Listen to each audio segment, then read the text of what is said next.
आज का मोटिवेशन है, मंजिल के लिए आधे रास्ते जाकर कभी वापस मत लौटना, क्योंकि वापस उतना ही लौटना पड़ेगा जितना जितना आप चलकर गए हैं। मेरे प्यारे साथियों, गहरी बात, गंभीर बात, अक्सर ना ये बात मैं अपने आप से भी किया करता हूं। जब भी कोई विद्यार्थी तैयारी करे, उसके लिए सबसे बड़ा मतलब कहते हैं कि सबसे बड़ा मोटिवेशन क्या होता है।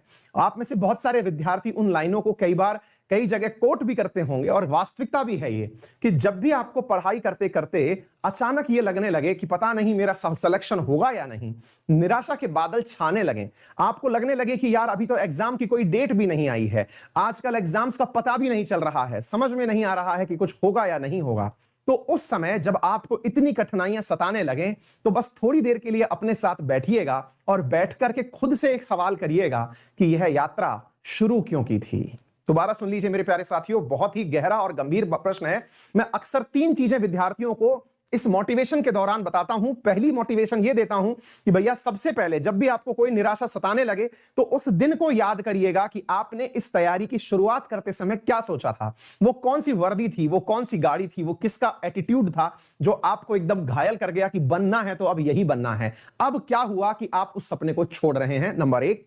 नंबर 2, अगर आपको लगता है कि भाई मैंने मेरी तैयारी को बहुत अच्छे से कर लिया है लेकिन फिर भी सिलेक्शन नहीं हो रहा है, चलो अब छोड़ देता हूं, कुछ और करूंगा, तो याद रखना जो आपने अभी तक 1 या 2 साल अपने आप के लेवल को चढ़ाने में लगाए थे, अब आपको वापस लेवल गिराने में लगाने पड़ेंगे। क्यों? क्योंकि आपको अब अगली शुरुआत शून्य से करनी होगी, तो आपकी मेहनत जो है वो डबल होने वाली है। नंबर 3, जब भी कोई विद्यार्थी तैयारी कर रहा हो, लास्ट ईयर और इस ईयर आने वाले एग्जाम के रिजल्ट में अगर उसके नंबरों में कोई इंक्रीमेंट ना हुआ हो, तो वाकई में उसे तैयारी छोड़ देनी चाहिए। मैं विद्यार्थियों को हालांकि इस प्रकार की निराशात्मक बातें नहीं बोलता हूं, लेकिन मोटिवेशन के लिए ये याद रखिएगा, तैयारी कब छोड़ें? तैयारी तब छोड़ें जब आपने लास्ट ईयर पेपर दिया था, तब भी आपके 100 में से 70 ही नंबर आए थे, वही पेपर वही एग्जाम वापस दिया और इस बार भी 100 में से 70 ही आ रहे हैं, तैयारी छोड़ देना, क्योंकि आपने साल भर में कुछ भी एड ऑन नहीं किया, तो आप सिलेक्शन की राह पर हैं ही नहीं। और अगर आपने 70 का 71 भी बना दिया, 72 भी बना दिया, तो लगे रहना, करत करत अभ्यास के आपका नंबर जरूर आ जाएगा, ये तय मानिएगा। ठीक।